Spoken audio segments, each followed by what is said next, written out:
अस्सलाम वालेकुम की हाल चाल है? ठीक ठाक हो? अच्छी भी ठीक ठाक है सब। तो अज डूना चौन आए हैं मैं तो इरशाद भाई।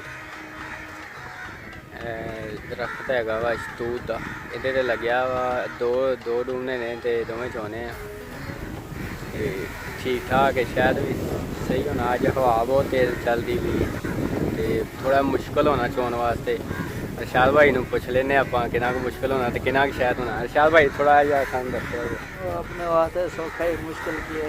अच्छा सौखा ही, हवा तो बहुत तेज़ चलती, मसला है धूनी तो नहीं सही आऊगी इंशाल्लाह। तो शायद कितना के निकले आऊगा? शायद होना है तकरीबन आधा किलो। ऐसे एक जो अद्धा किलो निकले दूसरे जाएगा ये किलो। हाँ जी। एक चो इरशाद भाई का जो अंदाज़ा ना तजर्बा कहता पे कहता पाया भी एक चो अद्धा किलो निकले आएगा शायद पक्का। तो जो दूसरा डूमना है थोड़ा पिछे लगे उन्हें तीन पा एक किलो निकले आएगा पक्का। तो आप वेखते हैं इरशाद भाई का तजर्बा की कहता है।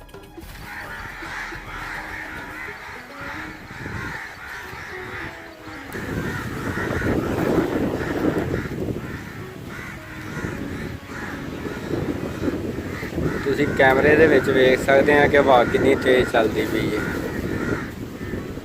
दरख्त सारे हिलते पे बहुत ज़्यादा। टहनियाँ जड़ियाँ एक थां ते रुकदियां नहीं पईयां क्योंकि हवा बहुत तेज़ है। तो जो डूमना है इनू धूनी बहुत औखी बजनी।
ਆ ਭੇਜੀ ਹੈ ਤੱਕ